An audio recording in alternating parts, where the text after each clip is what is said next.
오늘도 복되고 귀한 주일입니다. 그 자리에 한번 다 일어나실까요? 잘 오셨습니다. 축복합니다. 오늘 복된 주일 되세요. 한번 인사하겠습니다. 잘 오셨습니다. 네. 반갑습니다. 네. 자, 오늘 말씀 듣기 전에 제가 광고 한 가지 하겠습니다. 좀 화면을 봐주시면 좋겠습니다. 오는 4월 17일 월요일부터 20일 목요일까지 우리 교회가 가정교회 컨퍼런스를 주최하게 되었는데요, 호스트를 하게 되었습니다. 109차니까 벌써 오랜 세월이 흘렀죠. 가정교회가 93년에 시작했는데 특별히 이번이 30주년이 되었습니다. 30주년을 저희 교회에서 하게 된 것이 참 감사한데요, 어떤 분들이 오시는지 잠시 좀 소개하겠습니다. 185명의 목회자들이 오시는데요, 대부분이 미주에 계시지만 캐나다, 한국에서 30주년이기 때문에 또 많이 오시는데, 특별히 멕시코, 볼리비아, 인도네시아 선교사님들도 오십니다. 그래서 선교사님을 좀 섬길 수 있는 좋은 기회가 되기도 했습니다. 다음 화면 보시면 참여하는 교회들은 굉장히 초교파적으로 모입니다. 장로교, 침례교뿐만 아니라 성결교, 순복음, 하나님의 성회 등등 총 92개 교회에서 목회자들이 오시게 됩니다. 담임 목사님과 사모님들이 총 84, 58이니까 142명이 오시게 되고요, 선교사님뿐만 아니라 영어를 하시는 영어권 사역자들도 오시게 되십니다. 은퇴 목사님들도 계시고요. 다음 화면 보시면 이제 이 가정교회 컨퍼런스가 뭐냐면, 목사님께서 처음 가정교회를 도입하시면 휴스턴 서울교회에 가서 가정교회 세미나를 듣는데 거기서 생명의 삶을 듣고 오시죠. 그러면 이제 듣고 와서 가정교회 시작하면서 생명의 삶 강의를 하지만 이후에 1년에 2번 정도 컨퍼런스를 열면서 지속적인 연장교육과 네트워킹을 하는 것입니다. 근데 그 중에 많은 시간은 삶 공부를 하나씩 배워가시죠. 그래서 새로운 삶 공부를 교회에 도입해서 가르치게 되는데, 아래와 같이 총 한국어 12클래스, 영어 1클래스가 오픈돼서 많은 강사님들이 화요일과 수요일에는 우리 교회 곳곳에서 이제 세미나를 수강하시게 됩니다. 참여하는 교회들의 규모를 보면요, 보시다시피 대부분의 목사님들은 100명 이하의 교회가 대부분입니다. 한국교회 마찬가지로 약 3분의 2 이상은 100명 이하의 교회가 되겠죠. 특별히 교인이 1명에서 5명이나 10명 이내이신 완전히 개척교회 수준의 목회자들도 오시고, 그런 목사님들이 오시니까 특별히 연약한 교회를 섬기고 싶다, 선교사님들을 좀 섬기고 싶다는 마음이 계시면 이번이 좋은 기회가 될까요? 아닐까요? 좋은 기회가 되겠죠. 우리가 직접 가서도 섬길 수 있는데 일부러 이렇게 오시니까 총 92개 교회의 목회자들을 진심으로 좀 따뜻하게 환영하고 맞이할 수 있으면 좋겠습니다. 그래서 여러분, 이번에 좀 여러 모습으로 섬겨주시기를 원하는데요, 제일 필요한 부분은 라이드입니다. 라이드. 호텔이 산호세 공항 약 15분 거리에 떨어져 있는데, 월요일은 공항 픽업해서 우리 교회에서 만찬하고 돌아가실 때 저녁 10시쯤 돌아가시고요, 화요일 아침은 9시 시작이기 때문에 8시에서 9시 사이에 호텔과 교회를 왔다 갔다 할 수 있는 라이드 봉사자가 좀 필요합니다. 그리고 화요일, 수요일은 한 10시쯤 돌아가시게 돼요. 그래서 밤에 라이드 하실 수 있고요, 그냥 한 번만 하시면 되니까 원웨이 봉사자가 필요하고, 목요일 날 이제 오전 끝나면 다시 공항에 돌아가시게 됩니다. 그래서 시간이 있으시면 좀 자원해 주셔서 사인업 해 주시기를 부탁을 드려요.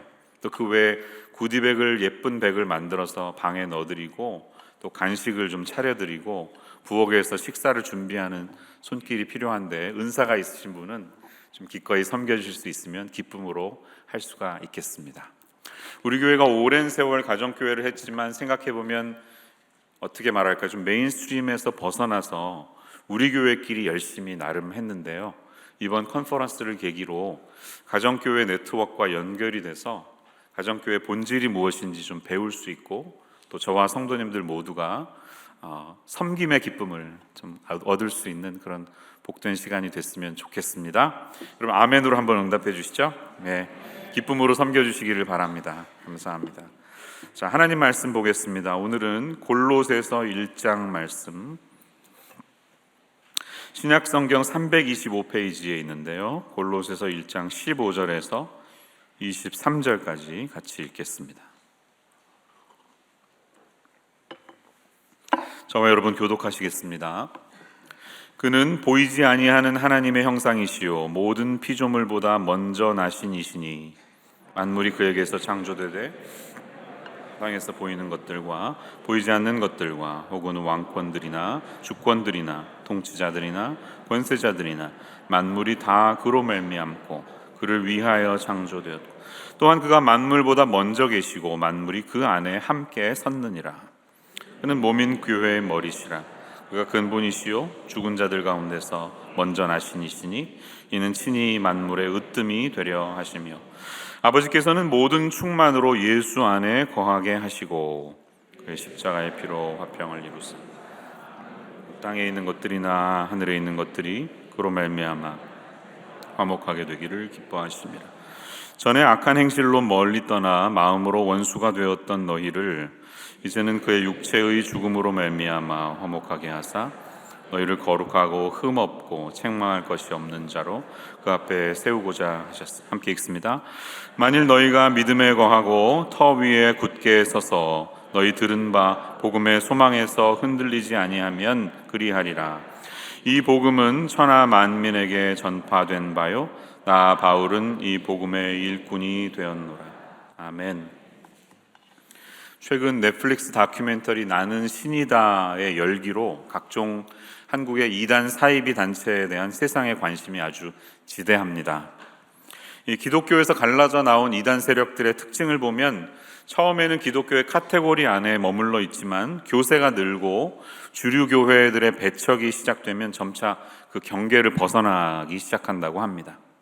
이 단체의 교주들은 자신이 선지자나 성령 혹은 재림예수라고 말하다가 말년에는 스스로를 신의 반열에 올려놓곤 합니다.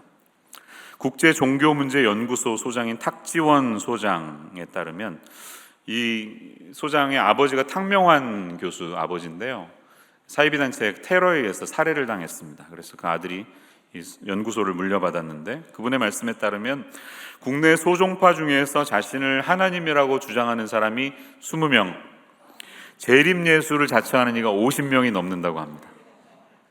대한민국의 3위가 아니라 2위 일체가 70명이 넘습니다. 네티즌들이 이에 대해서 우스갯소리를 하면서 그런 얘기를 하더라고요. 한국의 재림예수가 그렇게 많다고 하는데 한번 모두를 싹 다 죽여버리고 먼저 부활하는 놈이 예수라 생각하면 되겠다. 이렇게 비아냥거리는 글을 읽으면서 저도 헛웃음이 나왔습니다. 안타까운 사실은 이 거짓 예수가 너무나 횡행하다 보니까 진짜 예수님까지 총체적으로 함께 비난의 늪에 빠져버리게 된 것처럼 보여서 제 마음이 편안하지가 않습니다. 우리 조국 대한민국의 복음이 소개된 지, 기독교가 소개된 지 어느덧 138년, 1885년을 시작으로 본다면 많은 세월이 흘렀습니다. 한때는 인구의 4분의 1이 그리스도인이라고 하는 통계도 있었지만 정확한 통계는 아닌 것 같고요. 그런데 지금은 굉장히 많이 위축되고 힘을 잃어가는 것 같은, 내리막길을 걷는 것 같은 한국교회의 모습을 바라보는 이 한 사람의 목회자의 마음이 안쓰럽습니다. 여러분, 우리에게 왜 이런 일이 일어나게 되었을까요? 그 원인을 살펴보기 위해서 여러 가지 종교 사회학적인 분석을 할 수가 있겠지만 한 가지 우리가 기억해야 할 분명한 사실 하나가 있습니다. 그것은 뭐냐면 예수 그리스도에 대한 우리의 인식과 자세가 흐려지면 기독교는 함께 쇠퇴한다는 사실입니다. 이 예수님을 믿는 역사가 어느덧 길어지면서 나도 모르는 사이에 강단에서는 예수 대신의 건강이, 예수 대신의 물질의 축복이, 예수 대신의 마음의 평안이 대신 자리를 잡고 앉아서 성도들의 종교적인 목적을 대치시킬 때 교회는 힘을 잃을 수밖에 없다는 사실이에요. 사랑하는 여러분, 저와 여러분은 어떤 시선으로 예수 그리스도를 바라보고 있습니까? 여러분에게 예수 그리스도는 누구이십니까? 오늘 우리에게 주어진 이 본문 말씀을 통해서 우리가 바라보아야 할 예수님에 대한 우리의 시선을 다시 회복하고 확인할 수 있는 시간이 되시기를 축원합니다. 첫 번째로 오늘 본문을 통해서 우리가 기억해야 될 예수님에 관한 사실은요, 우리 예수님은 창조의 권세를 가지신 분이라는 사실이에요. 창조의 권세가 그분에게 있습니다. 15절에서 18절 말씀이 그 내용이에요. 여러분, 우리가 살고 있는 이 시대가 굉장히 혼란스럽지 않습니까? 다양한 이단이, 사이비 단체들이 늑대와 이리처럼 우리 주변에서 이렇게 들끓고 있습니다. 그런데 이 편지가 쓰여진 골로새서가 쓰여진 그 시기도 마찬가지로 굉장히 혼란스러웠어요. 골로새서가 왜 쓰여졌을까요? 목적이 무엇이었을까요? 편지의 서두를 보면 바울은 인사말을 하고 나서 1절, 2절, 그 다음에 3절 이후에 감사 기도를 드립니다. 여러분들을 위해서 제가 기도할 때마다 이런 말이 있습니다 하고 감사하는 마음을 하고 나서 바로 본론으로 들어가는데요, 그 본론이 13절에서부터 시작될 수 있다고 볼 수 있는데, 본론이 뭡니까? 본론은 바로 예수님에 대한 이야기를 하고 있는 것이에요. 13절 보면 그가 우리를 흑암의 권세에서 건져내사 그의 사랑의 아들의 나라로 옮기셨으니. 아들이 누구의 아들? 예수님이시죠. 하나님이 아들 예수를 말하는 것이죠. 그러니까 15절에서 말하는 그는 예수 그리스도를 말하는 것입니다. 바울은 예수님에 대해서 상세하게 이런저런 분이라고 15, 16, 17, 18에서 설명하고 있습니다. 다시 한번 본문을 보세요. 그는 보이지 않는 하나님의 형상이시요 모든 피조물보다 먼저 나시니다, 이렇게 말합니다. 16절, 만물이 그에게서 창조되었다. 예수님이 창조주로서 창조의 시간에 하나님과 함께 있었다는 것이에요. 그런데 모든 것이 다 그로 말미암고 그를 위하여 창조되었다, 이렇게 말합니다. Through him and for him. 예수님을 통해서 세상이 창조됐고 예수님을 위해서 창조되었다, 이렇게 말하고 있습니다. 17절 보니까 예수님이 만물이 시작되기보다 먼저 계셨고 만물이 그 안에 함께 섰다고 말하고 있고요. 18절 보면 예수님이 몸 되신 교회의 머리시다, 그리고 그분이 만물의 으뜸이 되신다고 말합니다. Preeminent figure, 모든 것을 뛰어넘는 최고의 존재, 으뜸, preeminent라고 표현하고 있습니다. 바울이 이렇게 예수님에 대해서 구구절절히 설명해야 했던 이유는요, 당시 골로새 교회에 많은 이단 사상들이 들어와 있었기 때문입니다. 유대교 율법주의를 비롯해서 거짓 철학 사상, 그리고 천사 숭배 사상 같은 이 혼합주의의 이단들이 그것입니다. 이들은 예수님을 하나님 한 분 하나님과 같은 분이라 생각하지 않고 여러 신들 중에 똑같은 one of gods, 여러 신들 중에 하나의 신이라고 생각했습니다. 또 어떤 사람은 예수님은 하나님이 보내신 천사와도 같은 중에 한 사람이기 때문에 예수님을 경배한다면 하나님이 보낸 다른 천사들도 같이 경배해야 된다, 이렇게 생각을 했던 사람들이 있었어요. 이런 혼란스러움 속에서 바울은 편지를 쓴 것입니다. 여러분, 오늘날도 예수님에 대해서 이런 생각을 가진 이단이나 타 종교인들이 얼마나 많습니까? 제가 얼마 전에 인도에 다녀왔잖아요. 인도에는 3억 3천만의 신이 있습니다.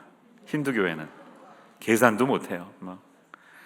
뭐 아궁이, 부뚜막, 뭐 천장 위, 뭐 리빙룸, 베드룸, 뭐한 베드룸도 다 신이 있어요. 다 거기 신이 다 있고, 뭐 제일 최고 신은 코끼리 신이고요, 그 다음에 뱀 신이고요, 생쥐도 신이고, 모든 것이 신인 거예요.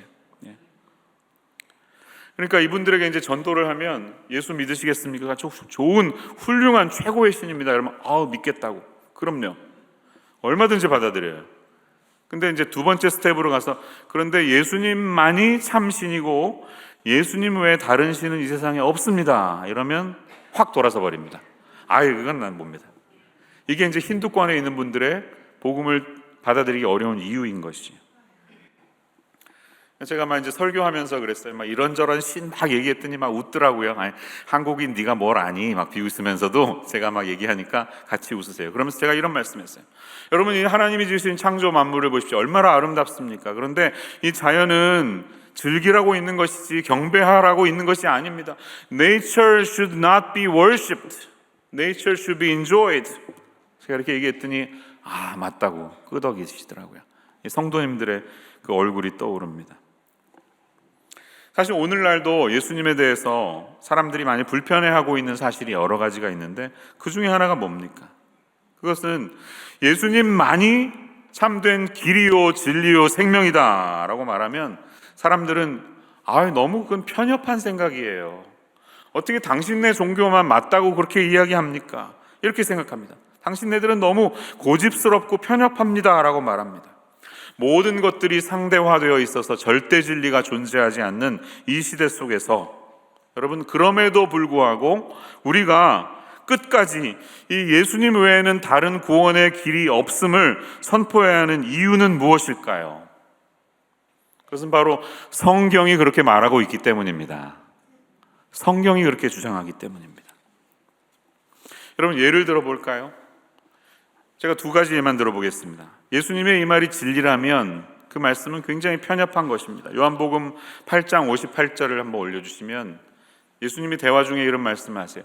진실로 진실로 너희에게 이르노니. 아멘 아멘. 이게 진실로 진실로 truly라는 뜻이에요. 예수님이 진실로 진실로 말씀하시면 그것은 굉장히 시리어스한 문제예요. 그렇게 말씀하실 때는 항상 그렇게 얘기하셨는데 예수님이 뭐라고 그러세요? 아브라함이 나기 전부터 내가 있느니라.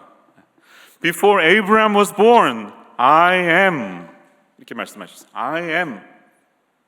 아브라함이 태어나기 전에 이미 내가 존재하고 있었다. 이게 말이 됩니까? 예수님보다 몇천 년 전에 태어났던 사람이 태어나기 전에 이미 내가 있었다는 말을 듣는 것은, 이 말을 듣고 있던 사람들에게 저 인간이 미쳤나, 정신병자든지 사기꾼이든지 아니면 그 말이 진짜든지 셋 중에 하나일 겁니다. 예수님이 이렇게 주장했다는 것입니다. 성경에 이런 말씀이 있는 것이에요. 여러분, 이 말씀 어떻게 받아들이십니까? 불편하게 느껴지세요? 아니면 진리라고 느껴지세요? 네. 또 요한복음 14장 6절 보면 이런 말씀 있죠. 잘 아는 말씀입니다. 이 말씀 같이 한번 읽어볼게요. 시작. 예수께서 가라사대 내가 곧 길이요 진리요 생명이니 나로 말미암지 않고는 아버지께로 올 자가 없느니라. 그런데 예수님이 a way, a truth라고 하지 않으셨어요. the way라고 하셨어요. the truth, the life. 무슨 말이에요? 정관사니까 나 외에는 길이 없고 나 외에는 진리가 없고 나 외에는 진정한 영생, 생명이 없다는 주장이잖아요. 얼마나 편협합니까? 사람들이 보기에는. 예수님 심지어는 나로 말미암지 않고는 하나님 아버지께 올 수 있는 사람이 없다. 간단하죠? 구원받을 수 있는 길은 예수님이 아니면 없다는 것입니다. 이런 말씀들을 받아들이는 당시의 청중들은 황당했든지 교만하다고 느꼈든지 아니면 뭔가 썸띵이 있나 봐 라고 진지하게 그 말을 기울였을 수 있는 것이에요. 같은 의미에서 오늘 이 바울 사도가 계시를 받아서 편지를 썼던 이 골로새서의 말씀이 여러분들에게는 어떻게 다가올까요? 신앙이 없는 분들이 이 구절을 읽으면 예수님에 대해서 어떤 마음이 들겠습니까? 이 15절에서 18절 내용은 예수님이 만약에 그냥 위대했던 한 사람의 성인이었다고 한다면, 간디나 부처님이나 이런 존재처럼 아주 도덕적이고 선한 삶을 살다 죽었던 인물이라고 한다면 이 사람만 이런 존재같이 교만한 발언이 또 없습니다. 여러분, 어떻게 이렇게 말할 수가 있습니까? 보이지 않는 하나님의 형상이고 피조물보다 먼저 있었고 하나님의 창조의 순간에 같이 있었다고 그러고요. 만물이 다 그로 말미암았대. Through him and for him. 모든 세상이 다 그를 위해서 창조됐다. 이런 말씀이 얼마나 교만할 수가 있습니까? 하지만 바울은 담대하게 바로 예수님이 여러분이 생각하는 그 창조주로서 모든 일의 시작이고 주인이심을 선포하고 있는 것입니다. 그러면 하나님의 보이지 않는 형상이라는 말이 무슨 뜻일까요? The image of the invisible God. 예수님이 이렇게 보고 있으면 그 인물을 통해서 하나님을 똑같이 볼 수 있다는 말이에요. 그 뜻 맞죠? 예수님이 그 의미로 말씀하셨습니다. 빌립보서 2장 6절에도 보면 예수님은 근본 하나님의 본체시나라고 말합니다. 하나님과 같은 존재라는 거예요. 사랑하는 여러분, 이 사실을 믿음으로 받아들이십니까? 믿으십니까? 네. 그런데 사실 우리가 예수님을 내 주님입니다라고 입으로 고백을 하지만요, 예수님에 대해서 바로 그렇게 잘 깨닫고 아는 것은 아닙니다. 이 교리적으로 지식적으로 예수님이 삼위일체 한 분이고 하나님과 동등된 분이야 라고 지식적으로는 받아들이지만 그게 내 삶에 다가와서 직접 경험되고 인정되고 체험되기까지는 시간이 걸린다는 것이에요. 여러분, 우리가 이 예수님을 직접 삶으로 경험해야 하는 것이 중요하다는 것입니다. 근데 어떻게 경험할 수 있을까요? 예수님이 하나님이심을 안다는 것은 무엇을 의미할까요? 가장 근본적이고 기초적인 경험은 이 기록된 말씀이 나에게 사실이면서 진리로 다가오는 사건입니다. 아멘이시죠? 네. 우리 모두에게 그런 인생의 타이밍이 옵니다. 그때 우리는 예수님을 인격적으로 경험하기 시작하는 것이에요. 제가 몇 번 말씀드렸는데 저는 이제 목사의 아들로 태어났습니다. 교회 생활이 아주 자연스러웠겠죠. 그러다가 좀 방황하는 시기를 거쳤어요. 제가 고등학교 2학년 때 이민을 왔는데 서울에서 그냥 재밌게 잘 살아가고 있는 평범한 고등학생이었는데 어느 날 갑자기 이제 겨울방학 때 우리 이민 가기로 했다 말씀하시는 거예요. 아니 누가 요청했냐고 제가 물어봤냐고 제가 가자고 저는 가자고 얘기하지 않았거든요. 근데 교육 때문에 뭐 너 위해서 간대요. I didn't ask. 저 안 물어봤습니다 했는데 그 간다는 부모님의 결정이 그렇게 좀 속상하더라고요. 서울 바닥을 막 누비고 다니던 저였는데 딱 이민 간 곳이 테네시 내시빌 근처에 완전 시골. 딱 좌회전하면 바로 소들이 풀 뜯고 있는 막 시골이었어요. 그러니까 이 막 정서적인 문화적인 차이 때문에 특히 고2 때 왔으니까 이 굉장히 지금 반항감이 들어서 영적으로 여러 면에서 이제 저의 방황이 시작됐습니다. 그게 대학 시절까지 계속됐는데 저의 청년 시절 4학년 때는 이제 보스턴에 살고 있었는데요. 케임브리지에 있는 어떤 한 교회에 다니기 시작했습니다. 그 전에는 아버님 교회를 섬기다가 이제 너도 네 교회를 좀 찾아가면 좋겠다 해서 이제 교회를 찾아갔는데 금요일 날 저녁에 성경 공부 모임이 있었습니다. 근데 마침 그때 약 95년경인 것 같은데요. 요한복음을 공부하고 있었어요. 근데 그때는 이제 영어 본문을 가지고 이렇게 공부하는 게 유행이었어요. 말은 한국말로 하지만 공부는 영어 본문 가지고. 괜히 좀 있어 보이잖아요, 그렇죠? 근데 이제 저는 나름 약간 교만한 마음으로 그래도 성경을 아니까 좀 멋있는 얘기 해야지. 가서 막 힘든 질문 해가지고 좀 약간 있어 보이게 해야지 하는 마음으로 다녔어요, 솔직히. 근데 5주, 6주, 7주 이렇게 되다 보니까 내가 알고 있었던 그 요한복음 말씀이 막 이렇게 꿈틀꿈틀거리는 느낌이 오는 거예요. 내가 생명의 빵이고, 내가 양의 문이고, 뭐 그 사마리아 여인과 대화하시는 예수님, 유대인들과 대화하시는 예수님이 막 살아서 막 움직이는 것 같이 제 마음에 이렇게 막 다가오는 거예요. 이렇게 좀 말씀이 저한테 다가오는 경험을 한 적이 있습니다. 이런 것들이 이제 신앙의 눈이 열리는 체험이라고 말씀드릴 수 있을 것 같아요. 근데 우리에게는 이런 시간이 굉장히 오래 걸릴 수도 있는 것이죠. 예수님의 제자들도 보면 같이 다녔지만 잘 모르는 사람들도 있었어요. 빌립은 3년 이상을 예수님과 함께 다녔지만 예수님이 누구인지 잘 몰랐습니다. 요한복음 14장 8절 9절에 보면 주여 아버지를 우리에게 보여주옵소서 그리하면 족하겠나이다 하니까 예수님이 답답해서 빌립아 내가 이렇게 너랑 오랫동안 함께 있었는데 내가 나를 아직도 알지 못하느냐 그러면서 말씀하시죠.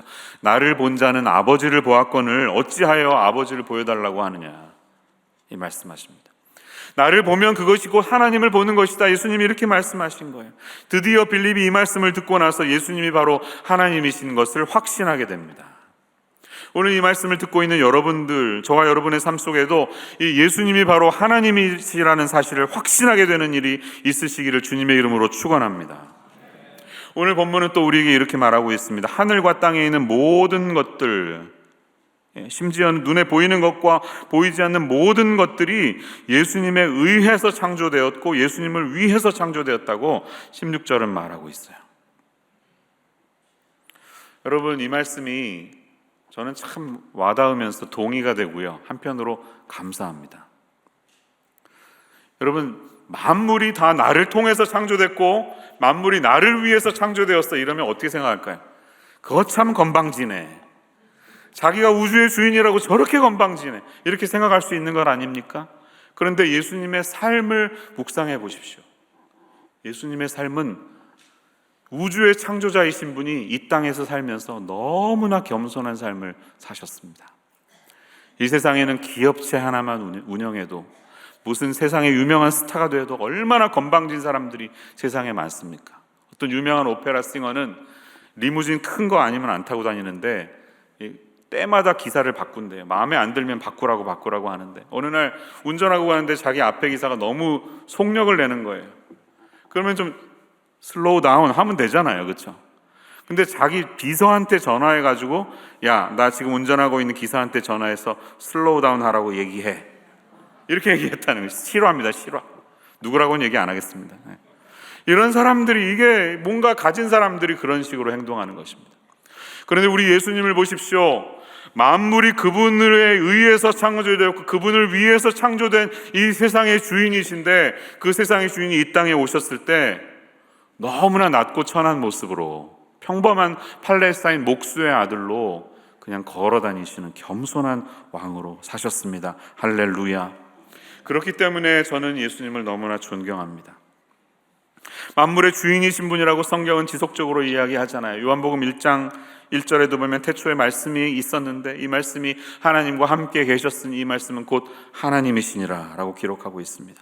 말씀이신 예수님께서 세상의 만물을 창조하셨는데 지은 것이 하나도 그가 없이는 된 것이 없다고 말하고 있습니다. 무슨 말이에요? 저를 비롯한, 여러분을 비롯한 모든 이 땅의 만물은 다 예수님을 위해서 존재한다는 것입니다. 그러니까 저와 여러분이 살아가는 삶의 목적은 이 하나님이신 예수님의 이름을 영화롭게 하는 것이 우리의 삶의 목적입니다. 그 예수님께서 이 세상을 통치하고 계신다는 것이에요. 17절 보니까 모든 만물이 창조되기 전부터 이미 존재하셨던 분이세요. 모든 만물은 예수님에 의해서 유지되고 있다고 17절은 말합니다. And in Him all things hold together. 예수님 안에서 모든 만물들이 hold together, 다 유지되고 있어요. 여러분, 누군가가 이 세상을 붙들고 있기 때문에 이 세상이 이 정도인 것을 기억하시기를 바랍니다.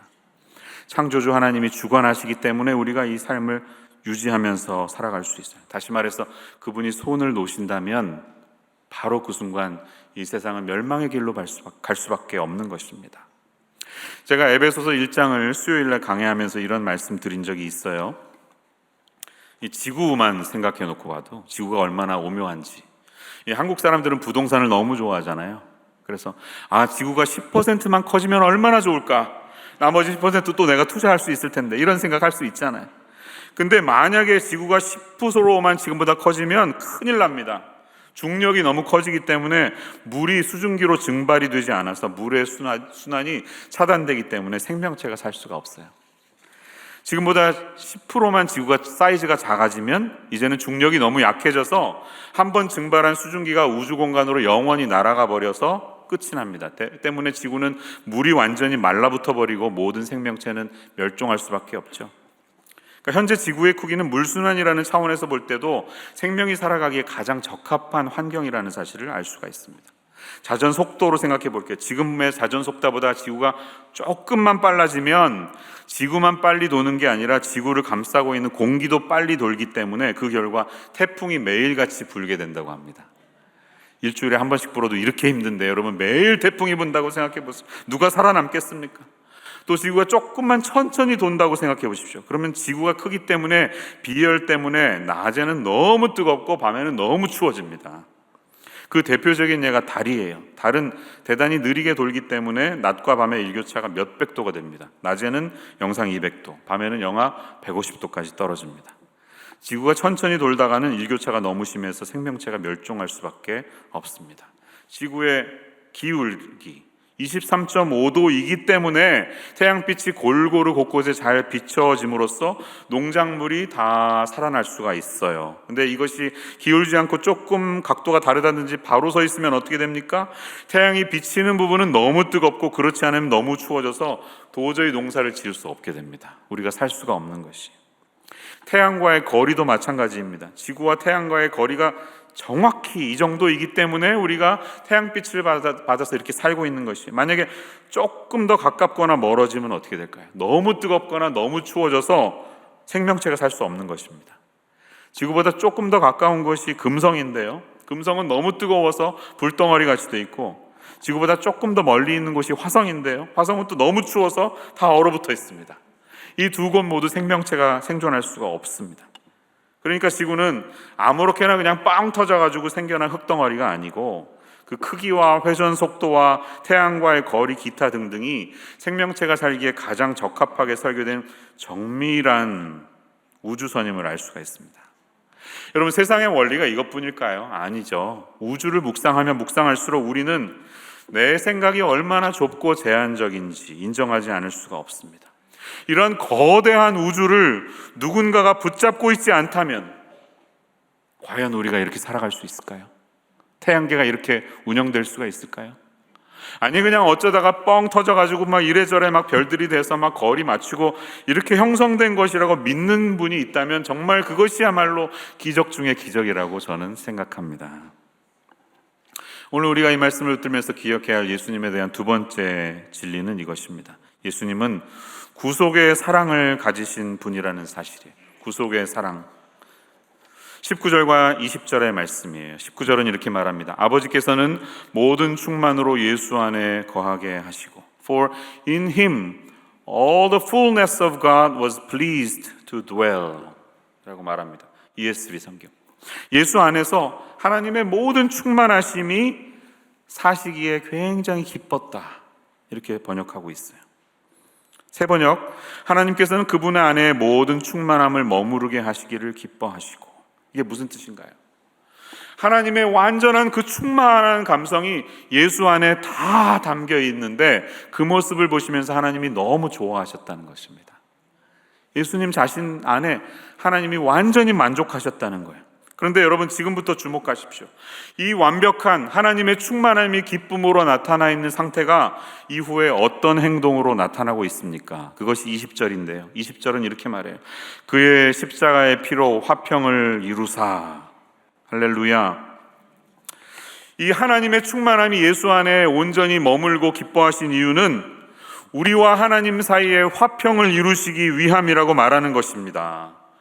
예수님 안에 있는 충만한 하나님의 그 존재함의 이유는 우리가 죄 때문에 하나님과 관계가 멀어지고 거리가 멀어졌는데 그 관계를 다시 화목시키고 온전케 하기 위한 목적이었다는 것입니다. 이것이 하나님이 충만한 가운데 있는 예수님을 우리에게 보내주신 이유라는 것이에요. 하나님의 관심은 이거 하나였습니다. 우리들이, 세상 모든 만물이 하나님과 다시 화목하게 되는 것, 이것이 하나님의 목적이었다는 것입니다. 그런데 그 말씀은 화목의 범위를 더 넓히고 있습니다. 20절 후반에 보니까 만물, 곧 땅에 있는 것들이나 하늘에 있는 것들이 그로 말미암아 자기와 화목하게 되기를 기뻐하심이라 라고 말합니다. 이 예수님을 통해 우리가 하나님과 화목하게 됐다는 복음의 메시지는 많이 들으셔가지고 알고 계시잖아요. 그런데 이 말씀은 그 화목이 개인의 차원에서 끝나지 않고 세상 모든 우주의 세계로 넓어지고 있음을 말하고 있습니다. 식물, 동물, 땅과 하늘, 우주에 이르기까지 예수님의 십자가의 보혈로 하나님과 다 화목하게 되었다는 사실이고 그 화목이 이르지 않는 곳이 없다는 사실을 우리에게 알려주고 있습니다.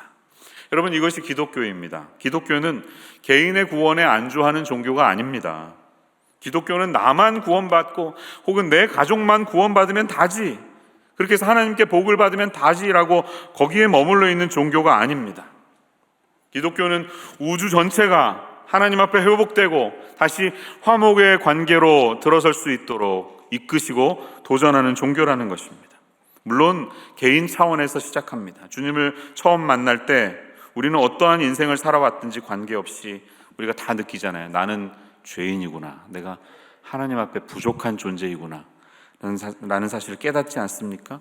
어떻게 인생을 살았던 우리 모두는 하나님을 만날 때 그 과정을 거치죠. 내가 죄인이라는 사실. 그동안은 그냥 눈에 보이는 것, 손에 잡히는 것, 물질주의로 그렇게 살다가 드디어 영혼의 중요성을 깨닫기 시작합니다.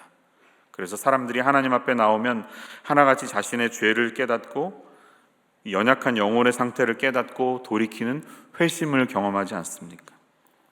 그렇게 하나님 앞에서 죄를 깨달으면 화목이 이루어지는데요, 참된 평화가 이루어지는데 이 평화는 우리의 행복에서 그치지 않고 반드시 참된 샬롬은 이웃 간의 관계의 회복으로 이어집니다.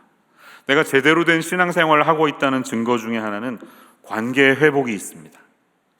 우리가 하나님과 화목하면 우리가 이웃들과도 가족들과도 화목하게 됩니다. 심지어는 세상을 살아가는 모든 세상을 바라보는 가치관도 달라지게 되는 것이에요. 여러분의 어떤 성격이 내향적이든 외향적이든 관계없이, 우리의 기질에 관계없이 나와 이웃 간의 관계가 화목하면서 우리 모두가 화목하게 된다는 사실이에요. 여러분, 십자가야말로 이제 우리가 고난주간과 부활주의를 준비하고 있는데요, 우리에게 세상에 가득한 이 충만하신 세상의 주인 되시는 하나님께서 그분과 거리가 멀어졌던 우리를 이 화목의 관계로 이끌기 위해서 다리를 놓기 위해 찾아오셨던 하나님의 은혜임을 기억하시는 이 아침 되시기를 축원합니다. 우리를 구속하셔서 하나님과 화목하기 위해서 이 땅에 오신 주님의 은혜에 감사하시는 이 아침 되시기를 축원합니다. 거기에 진정한 우리의 소망이 있다는 것이에요. 다가오는 고난주간에 이 십자가의 의미를 깊이 묵상하시면서 하나님 앞으로 나아가시는 저와 여러분의 삶이 되시기를 축원합니다. 세 번째 우리가 기억해야 될 사실은요, 예수님은 우리를 향한 열정을 가지신 분이라는 것입니다. 21절에서 23절 마무리 부분이에요. 여러분, 지금 제가 말하고 있는 것들이 이해가 되시죠? 하나님이 헤드, 모든 만물의 주관자, 주인이시라는 것이, 주목을 받고 경배를 받아도 아무런 부끄러움이 없는 분이 그 주목을 사랑의 마음으로 우리에게 소망을 주시기에 다가오셨다는 것이에요. 십자가의 모습으로 다가오셨어요. 그런데 그 구원하시기 위한, 우리를 소망을 주시고 구원하시기 위한 그분의 열정이 여기에서 좀 느껴지십니까? 이렇게 우리에게 찾아오시고 화목의 메시지로 다가오신 목적이 무엇이라고 말하나요? 22절 보세요. 이제는 그의 육체의 죽음으로 말미암아 화목하게 하사 너희를 거룩하고 흠없고 책망할 것이 없는 자로 그 앞에 세우고자 하셨으니 라고 말합니다. 여러분, 만물의 창조자이신 하나님이 결심하셨답니다. 예수님께서 결심하셨답니다. 우리가 하나님 앞에 설 때 흠없고 거룩하고 책망할 것이 없는 사람으로 깨끗한 존재로 세움을 얻기를 원하는 그분의 열정이 여기에 있다는 사실을 기억하시기를 바랍니다. 우리가 구원받았다는 사실이 때로는 믿겨지지 않을 때가 있어요. 예수 믿은 지 10년, 15년, 20년이 됐는데도 여전히 연약한 내 모습을 발견하고 무너지고 의심이 들 때마다 내가 요 모양 요 꼴로 언제까지 살아야 하나, 우리는 그런 마음이 들 때가 있습니다. 네, 저도 마찬가지입니다. 이렇게 열악한 기독교의 현실을 볼 때마다 좀 우울해지는 저의 마음이 있습니다. 하나님이 나를 거룩한 존재로 빚으셨다고 하는데, 따로 구별하셨다고 하는데 왜 내 모습은 요 모양 요 꼴인지. 그런데요, 성경은 우리에게 말씀하세요. 너희 안에 착한 일을 시작하신 이가 그리스도의 예수의 날까지 완성하실 줄을 우리가 확신하노라 라고 말씀하십니다. He who began a good work in you, 빌립보서 1장 6절. 내가 아니라 이 구원의 열정을 이루시는 분이 하나님이세요. 하나님이 주권자가 되셔서 우리 안에 선한 일을 시작하셨대요. Will be faithful to complete it. 그분이 신실하게 완성될 때까지 하실 것입니다. In the days of Christ Jesus. 그리스도 예수의 날까지 완성시키신다고, 우리를 이끌어 가신다고 말씀하십니다. 여기에 우리의 소망이 있는 것입니다. 예수님이 우리를 흠없고 책망 없는 그런 깨끗한 존재로 이끌어 가신다고 하는 사실이에요. 여러분, 그러니까 믿음 안에 이 사실을 붙드세요. 우리들은 연약하지만 이 하나님의 열정 때문에 마침내 우리가 하나님 앞에 거룩하고 흠없는 존재로 설 수 있다는 사실을 믿으세요. 저는 이번 주 굉장히 분주한 한 주를 보냈습니다. 갑자기 장례가 2건이 생겨가지고요, 장례 설교 준비를 해야 됐고 장례를 인도했어야 했습니다. 장례는 뭐 갑자기 찾아오잖아요. 이러면 이제 제 정해진 스케줄이 달라지는 것입니다. 그러니까 막 주일 설교는 다가오는데 준비할 시간은 없고, 굉장히 뭐 가족사에도 좀 바쁜 일이 있었고, 뭐 힘든 일이 있었습니다. 내가 이렇게 말씀 준비가 부족해서 되겠나 했는데, 이 본문을 준비하면서 굉장히 소망과 기쁨을 얻었어요. 그게 뭐냐면, 설교를 준비하는 사람이 잘 준비하는 것도 중요하고, 좋은 예화를 찾아서 아주 구조적으로 잘 준비하는 것도 중요하지만, 그보다 더 중요한 것이 뭐냐면 이 말씀 자체가 말하고 있는 진리, 이 사실이 드러나는 게 더 중요하다는 것이에요. 여러분, 요리사의 실력도 중요하죠, 물론. 그런데 정말 요리가 맛있으려면 그 식재료가 맛있어야 되지 않습니까? 그냥 설교자는 다른 거 없어요. 이 진리, 선포된 진리를 잘 전달하기만 되는 거예요. 저는 제 묵상이 참 부족했는데요, 이 말씀 자체가 너무나 분명하고 깨끗하기 때문에 그냥 여러분에게 오늘 선포합니다. 예수님만이 우리의 소망이 되신다는 거예요. 만물의 주인이신 그분께서 우리에게 찾아오시고 열정을 가지시고 우리를 찾아오신다는 것이에요. 그러니까 여러분, 이 말씀에 소망을 얻으시기를 축원합니다. 우리가 붙들어야 할 사실은 무엇일까요? 기억해야 할 사실은 여러분 23절이에요. 이 앞부분 같이 한번 읽어볼게요. 23절 시작. 만일 너희가 믿음에 거하고 터 위에 굳게 서서 너희 들은 바 복음의 소망에서 흔들리지 아니하면 그리하리라. 할렐루야.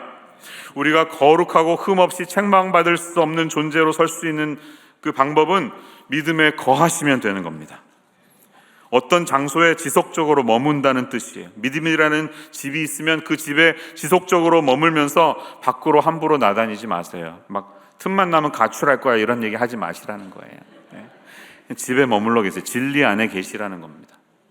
인도에 가서 제가 놀랐던 게요, 미전도 종족이 많잖아요. 근데 이제 사역자들이 막 오토바이 타고 다니면서 복음을 전해. 그리고 이제 한 달, 두 달 있다 가잖아요. 그러면 이단들이 들어와 있다는 거예요. 교회를 세워야 되는데 이단이 먼저 와 있어. 그러니까 너무 이 이단들은요, 복음 들은 사람 곁에 가서 약간 틀어진 메시지를 전하니까 확 뺏어가는 거죠. 이게 너무 심각하구나 하는 것을 느꼈습니다. 지금 세상이 이런 모습입니다. 대한민국에만 메시아가 50명이, 재림 예수가 50명이라니까요. 얼마나 지금 세상이 혼란스러웁니까? 근데 바울은 이런 혼란스러운 세상을 지금 갇혀있는 상황에, 옥중서신 감옥에 갇힌 상황에서 열정을 가지고, 여러분 예수님만 붙들지 않으면, 예수님만 바라보지 않으면 큰일 납니다. 그분만이 위대한 우리의 믿음의 주요 온전케 하시는 이입니다라고 강조하시기 위해서 편지를 지금 쓰고 있지 않습니까? 그의 열정이 느껴지십니까? 23절 마무리는 이렇게 하잖아요. 이 복음은 천하 만민에게 전파된 바요 나 바울은 이 복음의 일꾼이 되었노라 라고 말합니다. 내가 비록 지금 감옥에 갇혀서 이런 상황 속에 있지만, 여러분의 주변에 지금도 율법을 지키라고 하고 금욕하라고 하고 천사를 숭배하라고 하고 세상의 지혜를 따르라고 하는 수많은 목소리들이 있지만 다 필요 없습니다. 왜냐하면 예수님 한 분만으로 우리는 충분하기 때문입니다.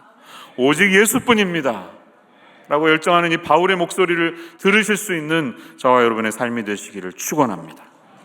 오늘 우리가 설교 이후에 부를 찬양은 은혜 아니면 살아갈 수가 없네 라는 찬양이에요. 이 찬양을 쓰신 분이 그렇게 말해요. 자기도 마음이 힘든가 봐요. 믿음으로 살아가지만 크신 계획 다 볼 수도 없고 작은 고난에 지쳐도 주께 묶인 나의 모든 삶 버티고 견디게 하신다고 그는 말합니다. 은혜 아니면 살아갈 수가 없네. 호흡마저도 다 주의 것이니 세상 평안과 위로 내게 없어도 오직 예수뿐이네 라는 이 고백이 저와 여러분의 울림이 되시기를 주님의 이름으로 축원합니다. 기도하겠습니다. 참 좋으신 주님, 예수님이 누구이신지 저희들 다시 한번 확인할 수 있게 하시니 감사합니다. 세상이 너무나 어지러워서 믿음을 흔들어대고 예수님 바라보지 못하게 하는 그런 사상들이 너무나 많습니다. 이런 현실을 살면서 저희들이 믿음 안에 거하고 굳건히 서서 흔들리지 않은 담대한 마음으로 우리를 거룩하고 흠이 없는 존재로 주님이 세워 가실 때까지 우리에게 주어진 하루하루의 믿음의 삶을 걸어갈 수 있는 인생 되게 하여 주시옵소서. 예수님의 이름으로 기도합니다.